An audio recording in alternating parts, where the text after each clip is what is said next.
त्यागी की प्रॉब्लम नहीं है? मुफ्ती वजाद कासमी। देखिए आदिति, बात यह है कि ये सवालों का जवाब देने नहीं आते, ये भाषण सुनाने आते हैं। ये तो कह रहे हैं कि ये तो कह रहे हैं निंदा किया, खंडन किया हमने, अब पुलिस एक्शन पर आप पुलिस एक्शन को लेकर सवाल क्यों पूछ रही हैं? ये इनको सिलेक्टिव हियरिंग की इतनी प्रॉब्लम है कि अदिति त्यागी कहीं पहले कह चुकी है कि सिर्फ निंदा और कड़े शब्दों आपत्ति का बात नहीं की अदिति त्यागी ने। अदिति त्यागी ने तो पुलिस एक्शन होना चाहिए, नहीं सुना इन्होंने। वही सिलेक्टिव हियरिंग की प्रॉब्लम है। अब उनकी सिलेक्टिव हियरिंग की प्रॉब्लम है, दर्शकों की प्रॉब्लम नहीं बना सकती कि एक ही बात पर बार बार एक ही पॉइंट पर अटकी रहूं। तो मुफ्ती वजाद कासमी, डिबेट तो करो, इनकी प्रॉब्लम देख ली, सबने देखी, इनके समर्थकों ने भी देखी होगी, उम्मीद अरेस्ट तो करवाओ उनको। मुफ्ती वजाद कासमी। आदिति देखिए, ये ढीठ इतने हैं कि ये भी कहेंगे कि आदिति एंटी मुस्लिम है और आप इनको शो में बोलने का मौका भी दीजिए। नहीं अदिति ये एंटी मुस्लिम है। ये अगर कहें एक सेकंड, मुफ्ती वजाद कासमी, इसका तो बहुत छोटा सा जवाब है। अदिति इतनी बड़ी एंटी मुस्लिम है, जरा पैनल दिखा दीजिए दर्शकों को, जरा पैनल दिखा दीजिए दर्शकों को। अदिति त्यागी इतनी बड़ी एंटी मुस्लिम है कि दर्शक खुद ही जज कर लें कि कितने मुस्लिम अदिति त्यागी के पैनल में बैठे हैं, क्योंकि अदिति त्यागी रिलीजन देख के नहीं बुलाती। अदिति त्यागी भारतीय होने के नाते उनकी पार्टी के स्टैंड को लेकर बुलाती है, लेकिन कोई बात नहीं, व्यू पॉइंट को लेकर बुलाती है। मुझे किसी को साबित नहीं करना, मेरी अदालत जनता। देखिए आदिति, ये जिना के असली वारिस हैं और टू नेशन थ्योरी को इन्होंने पूरे मुल्क में जिंदा किया हुआ है। अब मैं देखो, जहां तक मैं समझता हूं कि मुरादाबाद पुलिस को इस मामले में, चूंकि दोनों लोगों को गांव में रहना है, हमारे हिंदू भाइयों को भी रहना है, जो मूल्य काटे जाएंगे देखो वारिस, देखो यहाँ टीवी पे टपोरी पना मत करो। आप टपोरी हो ये तो दुनिया जानती है, अरे आप टपोरी हो ये दुनिया जानती है, लेकिन टीवी पे टपोरी पना मत करो। भाजपा का तो कम से कम बात सुन लो। मैं तुम्हें इंटरप्ट नहीं करता हूं, तो तुम भी मत करो।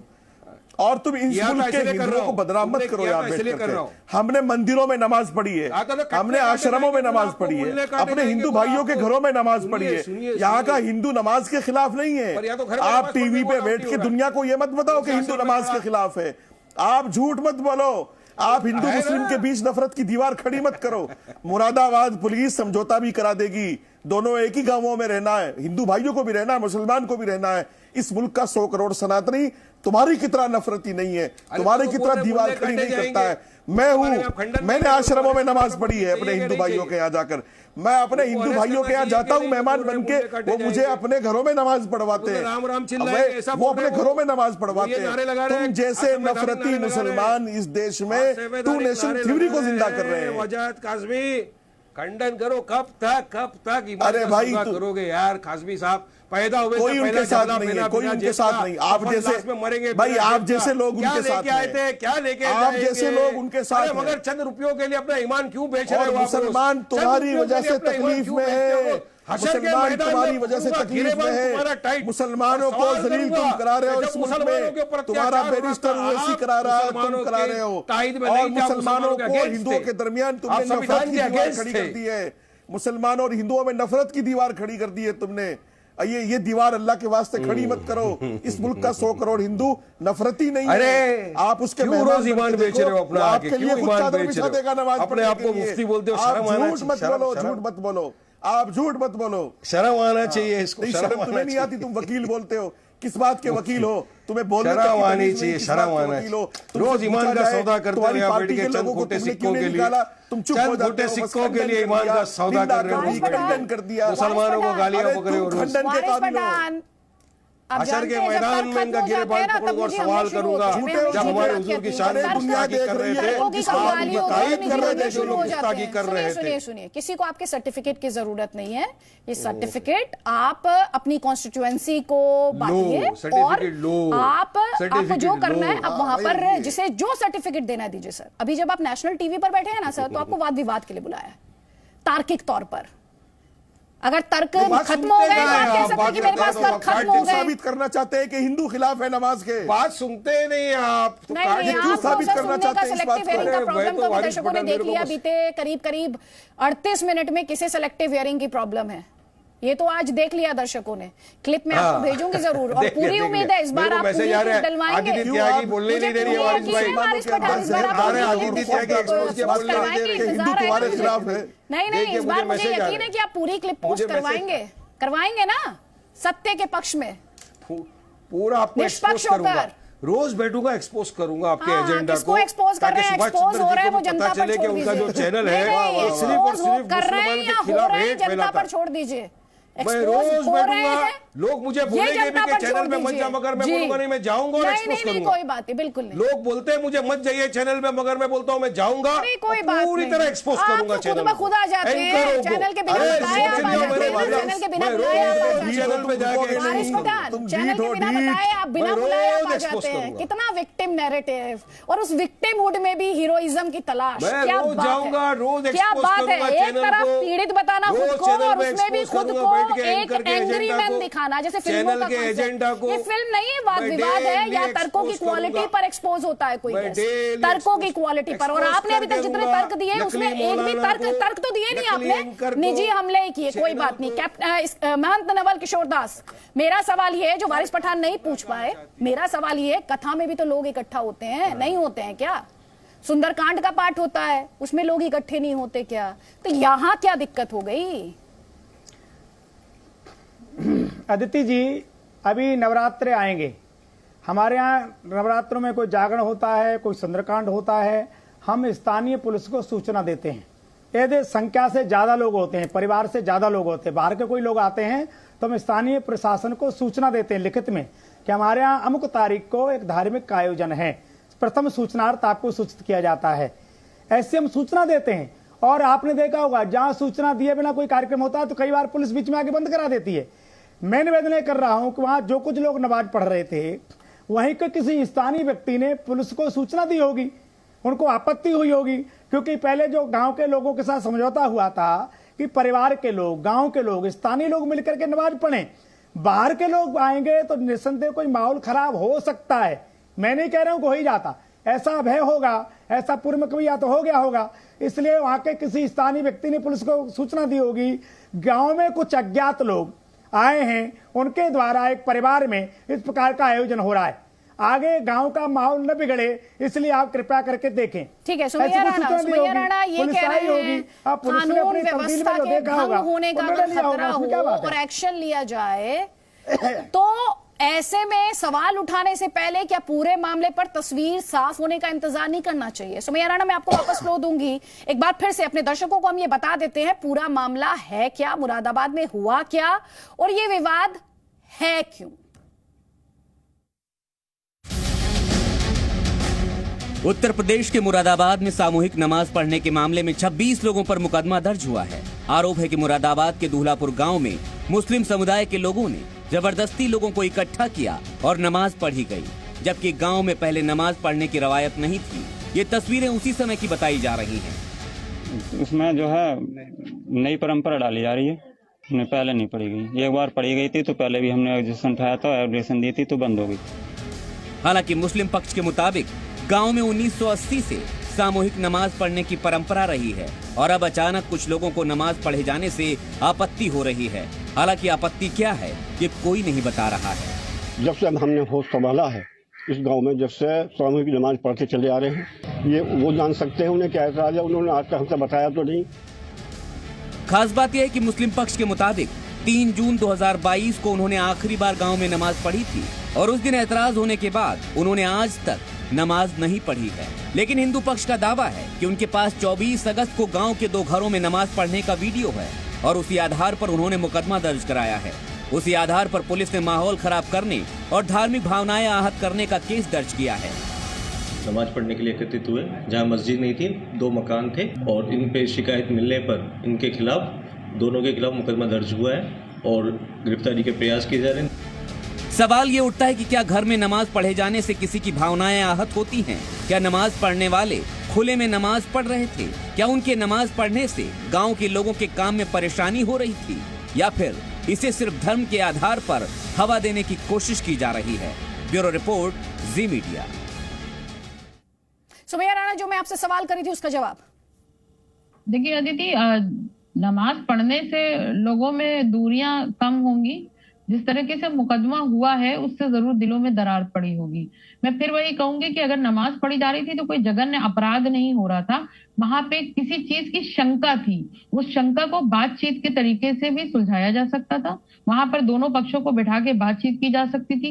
लेकिन क्योंकि भारतीय जनता पार्टी की सरकार है उत्तर प्रदेश में और ये सरकार पूरी तरीके से मुसलमानों के खिलाफ काम करने में, आप समझ ही रहे हैं कि वो क्या रोल अदा कर रही है, और उसी को देखते हुए ये सख्त कार्रवाई की गई है और बाकायदा गिरफ्तारी के आदेश दिए गए हैं। ढूंढ रही है पुलिस उनको, जैसा कि अभी एसपी साहब ने बोला भी। तो मुझे लगता है ये कार्रवाई पूरी तरीके से सिर्फ मुसलमानों के खिलाफ एक ज्यादती है, इसके अलावा और कुछ नहीं है। क्योंकि अगर ये किसी चीज की, मैं जवाब लेती हूँ इस पे। कैप्टन रिजवी ये कह रहे हैं कि मुसलमानों को टारगेट किया गया है सोचते समझते हुए, ये डेलिब्रेट है, ये जानबूझकर किया गया।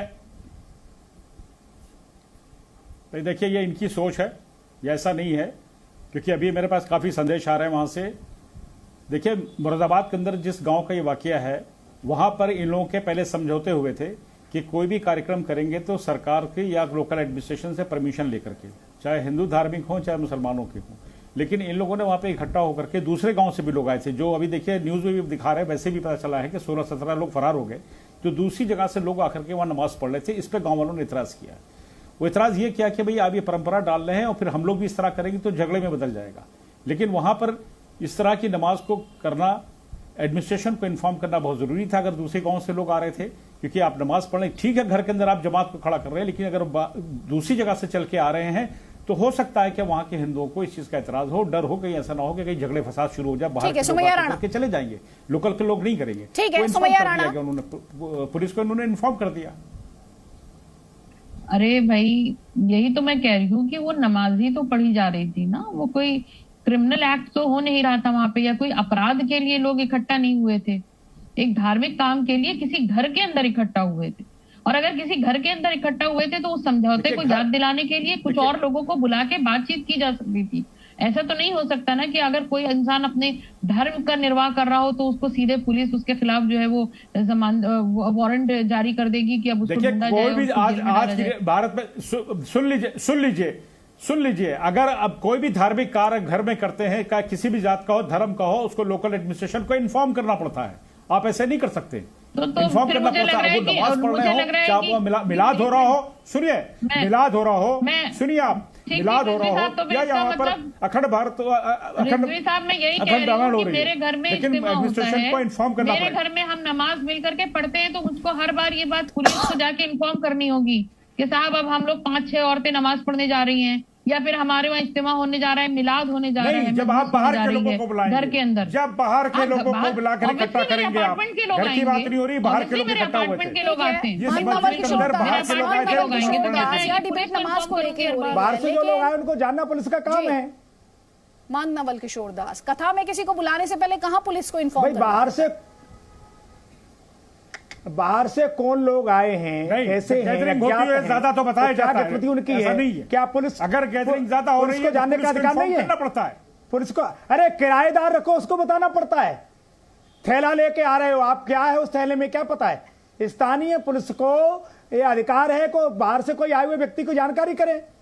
मैं तो कहता हूँ घर वाले को बताना, वो घर वाले भी नहीं बता पाएंगे कौन कौन आए थे, सबके नाम नहीं जानते होंगे, क्योंकि इनकी जमात में जो चलते हैं, एक पश्चिम बंगाल का होता है, एक गुजरात का होता है, हम जानते हैं, और 50-50-100 लोग चलते हैं जमात में। अब ये तो आप बड़े बड़े थैले होते हैं।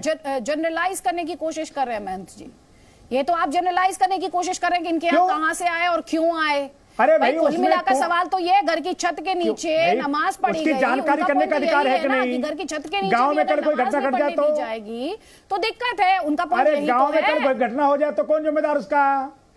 गांव वालों को चिंता नहीं होगी कि गांव में कल कोई घटना हो जाए तो आपके थैले में बम है, क्या है, क्या पता लगेगा? अरे घटना हो उसकी जानकारी करने का अधिकार है कि नहीं? और उसी थाने में महिला जाती है अगर अपने बलात्कार का या बच्ची के बलात्कार की रिपोर्ट कराने, तो मुकदमा नहीं लिखा जाता है। फिर पुलिस ये बोलती है कि वो भाग गई होगी किसी के साथ। लिखा जाना चाहिए, मेरे ऊपर जानलेवा हमला लिखे जाना चाहिए।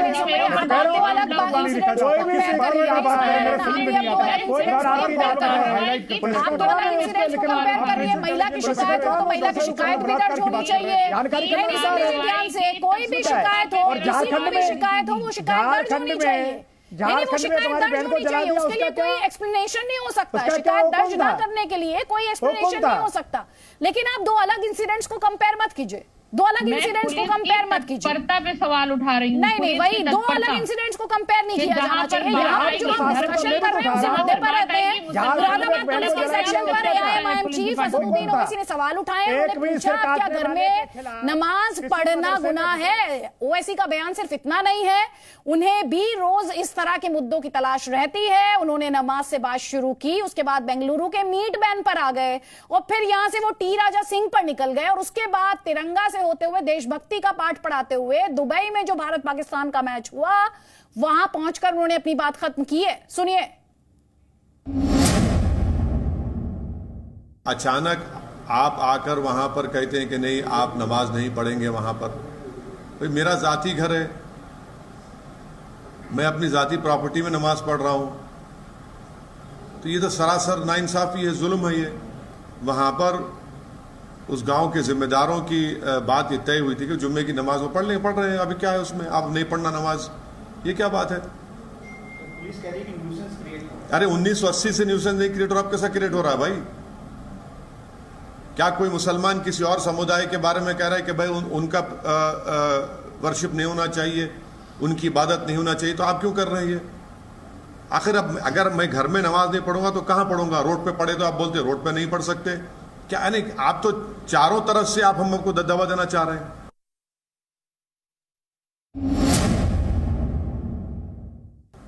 तो भाजपा की सरकार कर्नाटका में सुप्रीम कोर्ट के जजमेंट के खिलाफ ये फैसला ले रही है। संविधान के आर्टिकल 14, 19 और 21 के खिलाफ उन्होंने ये फैसला लिया और कर्नाटका में 80% लोग गोश्त खाते हैं।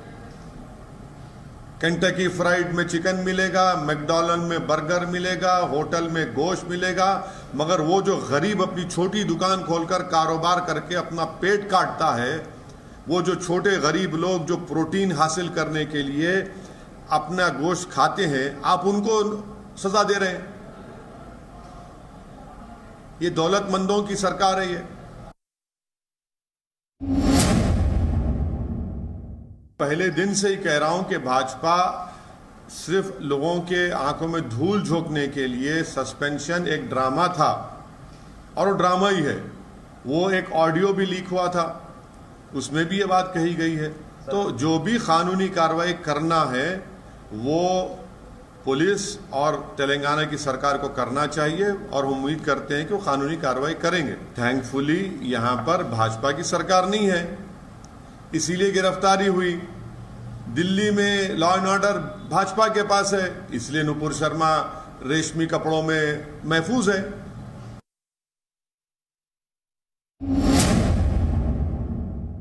सिर्फ तिरंगा उठाने से किसी की मोहब्बत भारत के लिए वो प्रूव नहीं करता।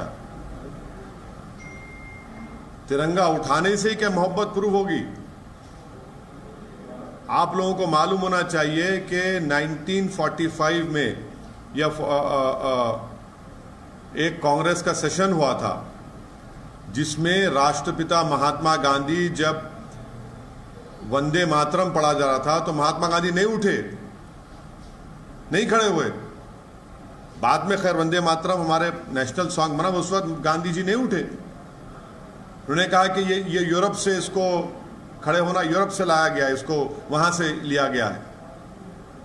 तो इस बात को हम तमाम को समझने की जरूरत है कि भारत से मोहब्बत के जो मजाहरे हैं वो कई किस्म के हो सकते हैं। अगर आप बोलेंगे नहीं एक ही किस्म से ही आप मजाहरे करेंगे, आप हरकत करेंगे, तभी आपको हम इस सरजमीन से मोहब्बत करने वाला मानेंगे, मैं इस बात को नहीं मानता हूं।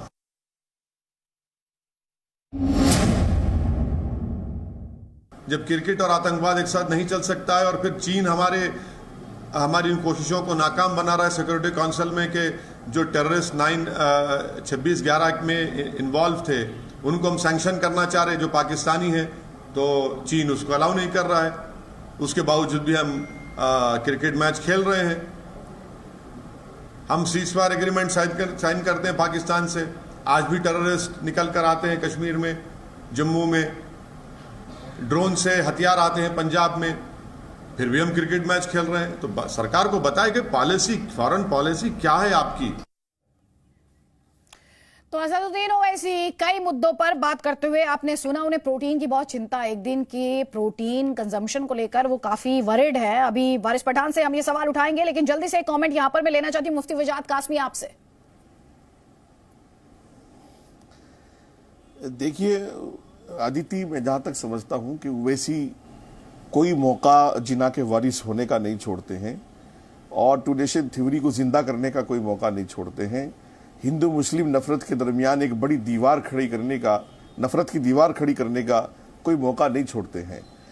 अब वो आपने देखा कि एक ही बैठक में कितनी और कहाँ की बातें हो रही थी। मैं समझता हूं कि जो ये मुरादाबाद के गांव का मसला है, उत्तर प्रदेश की सरकार या उत्तर प्रदेश के जो अधिकारी, मैं भी आपके शो से फारिग होकर डीजी साहब से बात करूंगा, मैं ये रिक्वेस्ट करूंगा कि ये दोनों एक ही गांव के हैं, परंपरागत गांव दोनों का एक ही है जी। और भाईचारा भी है, तो इस बात को वहीं पर मिल करके खत्म किया जाए और जो बाहर के लोग हैं वो वहां कोशिश ना करें इस तरह घुसने की। और ये भारतीय जनता पार्टी को और सरकार को, और न जाने क्या क्या बातें हो रही हैं। पूरे देश में कितने स्टेट्स में भारतीय जनता पार्टी की सरकार है और कहां मुसलमानों को नमाज की अजान की परेशानी है। आपको याद होगा अतिथि कि जब ये माइक उतरवाए जा रहे थे सुप्रीम कोर्ट के ऑर्डर पर, तब भी ये योगी जी को कसूरवार ठहरा रहे थे, जबकि योगी जी ने गोरखपुर से शुरू की थी मुहिम माइक उतारने की। और मैं आपको एक चीज और याद दिला, हाँ बिल्कुल लाउड स्पीकर, और मैं आपको एक चीज और बता देता हूँ जी। एक सवाल मैं उनसे वारिस पठान से भी लेना चाहती हूँ। वारिस पठान, एक दिन के लिए मीट बैन से क्या दिक्कत है भाई? एक दिन के प्रोटीन कंजम्पशन को लेकर इतना हल्ला, इतना हंगामा, किसी की आस्था का सवाल है। यही बात आपके लिए भी कही जाती है और यही बात दूसरे पक्ष के लिए भी कही जाती है। दिक्कत क्या है? देखिए अदिति जी, देश आस्था की बुनियाद पे चलेगा या संविधान की बुनियाद पे चलेगा, ये तो आपको सोचना पड़ेगा ना। हमारा देश तो संविधान को मानते, संविधान पे चलता। अब 80% से ज्यादा जो लोग हैं कर्नाटका में वो खाते हैं ना मीट, उनको प्रॉब्लम। अब एक दिन आप व्यवसाय बंद कर दोगे गरीब आदमी का, उसका भरपाई कौन करके देगा? कोई नहीं। वहीं पर आप 5 स्टार होटल में अलाउड है, बड़े मैकडोनल्ड, KFC सब बांटेंगे मीट, वहां पे कोई प्रॉब्लम नहीं है। तो ये क्या सरकार का डुप्लीकेसी नहीं दिखा रहा है? तो किस तरह का माहौल क्रिएट करना है? तो गरीब को नौकरी तो दिया नहीं मोदी जी ने, 2 करोड़ देने वाले थे, किसी को नौकरी मिली नहीं। बेरोजगारी तो पूरे देश के अंदर चरण के ऊपर चल गई है। और वहीं पर कोई इंसान अगर रोजी के लिए, रोजगार के लिए कुछ व्यवसाय कर रहा है तो उसको आप बंद कर देंगे, जबकि चलो 80% से ज्यादा लोग खाते हैं ना। वो बोलिए ना, अरे कहीं कहीं बीजेपी के लिए तो गाय है यम्मी, कहीं पर है गाय मम्मी। तो इनका डुप्लीकेसी सब तरफ आ जाता है सामने। गोवा के अंदर क्यों बैंड नहीं करते? गोवा में भी तो इनकी सरकार है ना, वहां तो अलाउड है बिंदास, खाइए पीजिए ऐश करिए। मगर यहाँ पर काय के लिए एक दिन के लिए बंद करना? तो हम लोग का यही बोलना है कि जो सरकार है भाजपा की, टोटल अपना चेहरा दिखा रही है कि ये एंटी मुस्लिम है, एंटी इस्लाम है। और अब तो लोगों को समझ में आ गया कि ये किसी को धंधा व्यवसाय भी नहीं करने देना चाहती। और ये भाजपा खुश है बेरोजगारी बढ़ने के ऊपर। मुझे तो ऐसा लग रहा है कि बेरोजगारी बढ़ते जा रही है, मगर भाजपा को इसकी कोई फिक्र नहीं है। बस इनको हिंदू मुसलमान करते रहना है और पोलराइजेशन की राजनीति करके अपनी देश के अंदर वोट की बैंक इस्तेमाल करना। कुछ नहीं होने वाला है। पब्लिक जनता वारिस पठान, गंगा जमुना तहजीब के नाम पर बस इतना ही। तो मैं तो बोल रहा हूँ ना, गंगा से हर इंसान को फेस्टिवल उतना बनाने का अधिकार है। फ्रॉड है बाबा। कोई किसी को रोकता है? किसी को कभी कहा कि आप ये मत खाइए? अब खाना मुझे क्या खाना, कपड़ा मुझे क्या पहनना, ये संविधान ने मुझे अधिकार दिया है। सुप्रीम कोर्ट ने कहा man is the right to live life is own. Food जिसको खाना है खा सकता है। यहाँ पे बहुत इंटरेस्टिंग पॉइंट है। आप किसी की आस्था में अपना अधिकार खोज रहे हैं जी। नहीं, मैं तो संविधान की बात कर रहा हूँ। किसी की आस्था में अपने अधिकार की दलील दे रहे हैं। मैं संविधान की बात कर रहा हूँ। मैं आपसे क्या, आप संविधान को मानते नहीं हो, ये बात अलग है। मैं तो संविधान को मान रहा हूँ। फिर संविधान को हर क्षेत्र में मानिए। फिर मैं ये भी कहती हूँ कि यूनिफॉर्म सिविल कोड ले आइए। फिर आप लाइए कौन रोका है? तैयार है आप यूनिफॉर्म सिविल कोड के लिए? लाइए कौन रोका है? चलिए लाइए बोलिए, बीजेपी को ला सकते हैं क्या? नहीं। अरे यूनिफॉर्म सिविल कोड ला नहीं सकते, इतना प्रॉब्लम है उसके अंदर की सरकार को गिर गई है। कॉन्स्टिट्यूशन की तो बात करते वारिस पठान, जो एक किताब आप मुझे दिखा रहे थे थोड़ी देर पहले, उसका आर्टिकल 44 क्या है? देखिए ना, पढ़ लीजिए आप खुद आर्टिकल 44 क्या है। मैं तो ये कह रही हूँ किताब पकड़ने तक मत सीमित रहिए। पर आप तो मानिए ना अदिति जी। अरे आप तो देखिए, मैं तो कैमरा तो मेरा बंद हो गया, मेरा माइक आपने बंद कर दिया, उसके बाद मैं फोन पे आपसे बात कर रहा हूँ। आप लगातार टीवी पर फोन पे बात कर रहा हूँ। मैं तो फोन लेके बैठा हूँ। आप फिर विक्टिम नैरेटिव। सर कितना विक्टिम कार्ड आप खेलते हैं, कितना विक्टिम कार्ड? संविधान को, अच्छा संविधान को मानना विक्टिम कार्ड है? नहीं, संविधान को तो आप नहीं समझ रहे। संविधान में ही तो यूसीसी की बात हुई। आपने कहा कैसे लेकर आएंगे यूनिफॉर्म सिविल कोड, कैसे लेकर आएंगे? तो आपने पूछा अरे कैसे हिंदू अनडिवाइडेड फैमिली का आप क्या करेंगे? मिजोरम के अंदर अलग कायदा चल रहा है, उसका आप क्या करेंगे? आप ये भी बताइए, किस तरह बताएंगे सारी चीजों को? बंद कर सकते हैं? बताइए जो पहले सब्सिडी मिला करती थी, सब्सिडी मिला करती है रिलीजियस इंस्टीट्यूशंस को, यूनिफॉर्म सिविल कोड आर्टिकल 44 में है या नहीं है? मैं आपसे क्या पूछ रही हूँ, क्या स्टेट किसी रिलीजन की एजुकेशन को स्पॉन्सर कर सकती है? ये भी सवाल है। बहुत सारे सवाल है वारिस पठान के। ये आप मुझे बताइए, यूसीसी आर्टिकल 44 में है, कॉन्स्टिट्यूशन के, संविधान के नहीं है या नहीं है आपके मुताबिक? लाइए बोलिए मोदी को लाइए। अरे कैसा बताएंगे लाएंगे? नहीं। मिजोरम अरे का भाई जो ये कानून है वो बताएंगे अलग है, उसका क्या करेंगे? इनके गोवा के मतलब की जो बात कानून नहीं है उसका ना। क्या करेंगे? जो इनके मतलब की बात है वो बताएंगे। बस बस क्या करेंगे? ये कह रहे हैं क्योंकि आपके मतलब की बात नहीं है यूसीसी, दया भागा यूनिफॉर्म विपक्षी सिविल जो कोड ये उस पर बात ये नहीं उसका क्या करेंगे। करेंगे? हाँ, मतलब की बात जो है वही बताएंगे ये। दया भाग गया और विपक्ष का जो उसका क्या करेंगे? अरे डुप्लीकेसी क्यों करो? बताओ ना, गोवा में मीट बैंड किया क्या आपने? गोवा में डबल तो खा गए स्टैंडर्ड्स तो मीट तब भी दिखते हैं ना वारिस गोवा में पठान, यम्मी है। जब आप ये कहते हैं कि सर तन से जुदा की बात मत करो, गोवा में अरे उसमें यम्मी। पुलिस एक्शन की क्या बात करनी, खंडन निंदा अरे। कर दिया हमने, खत्म हुई बात। लेकिन आप दूसरे नारों पर पुलिस एक्शन की बात करते हो सर, बस। तो सवाल उठता है, तो सवाल डबल स्टैंडर्ड्स उस राजनीति के भी पूछे जाते हैं, डबल स्टैंडर्ड उस राजनीति के भी एक्सपोज होते हैं। अब आप जवाब लीजिए, मुफ्ती वजाद कासमी आपको जवाब देना चाह अरे रहे मेरे हैं। को जवाब तो सुनिए, जवाब ही नहीं सुनते हो ना। अरे चलिए, इतनी देर बाद भी अगर आप जवाब नहीं दे पाए अब सर, देखिए, बोल रहे तो बहुत हैं। दिक्कत की बात है। फिर तो आपको नहीं, वक्त मैं तो के साथ थोड़ा सा इंसाफ करना सीखना पड़ेगा वारिस पठान। नहीं आप थोड़ा क्या सा क्या वक्त आदित्य के साथ मीडिया में चला रहे इंसाफ हैं? करना वारिस पड़ेगा। पठान की क्लास ली, वारिस पठान की आवाज अरे अब बची। आप अरे तो पब्लिक सोशल में मीडिया को लेकर बहुत ही परेशान आदित्य है। त्यागी को नहीं पूरा नहीं, आप तो एक्सपोज कर सोशल दिया मीडिया वारिस को लेकर पठान ने। बहुत ही परेशान है। सोशल वारिस मीडिया से पठान ने पार्टी नहीं बैठ चलती के है। आदित्य नहीं त्यागी सुनिए, को वारिस न्यूज़ पठान, को पूरी तरह आदित्य त्यागी से भी किया। पार्टी नहीं चलेगी, रोज सोशल करूंगा। मीडिया से भी पार्टी नहीं रोज चलेगी, करूंगा। मॉडरेटर को अटैक करने से भी पार्टी नहीं रोज चलेगी, करूंगा, चैनल नहीं को, चलेगी, सुभाष कोई चंद्र बात को, नहीं। चलिए आदित्य आपने त्यागी वक्त को मैं निकाला, बैठ के चलिए आपने वक्त करूंगा। निकाला, उसके लिए मैं आपको धन्यवाद देती हूँ। सॉरी मुफ्ती वजाद कासमी, मैं वापस आपको मंच नहीं दे पाऊंगी। आपके ठीक है, कैप्टन रिजवी कुछ कह रहे हैं, 20 सेकंड से मुझे क्लोज करना है शो, प्लीज। पूरा एक्सपोज करूंगा कैप्टन रिजवी, ठीक है कोई बात नहीं, आप एक्सपोज कर रहे हैं, चैनल आपको बुला रहा है, एक्सपोज कर रहे हैं या हो रहे हैं, ये अपने आप में बड़ा सवाल है। इसे जनता की अदालत में छोड़ देते हैं, सोशल मीडिया पे नहीं, जनता की अदालत में छोड़िएगा, ठीक है कोई बात नहीं। और इस बार पूरी क्लिप लगाइएगा वारिस पठान को नहीं माना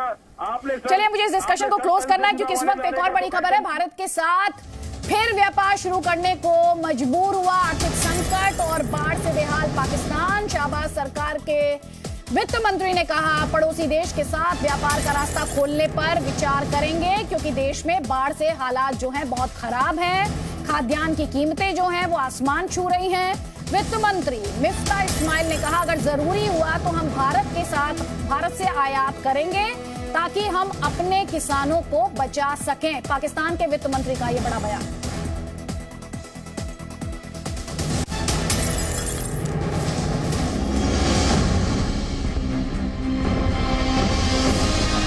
नाम क्या है उनका?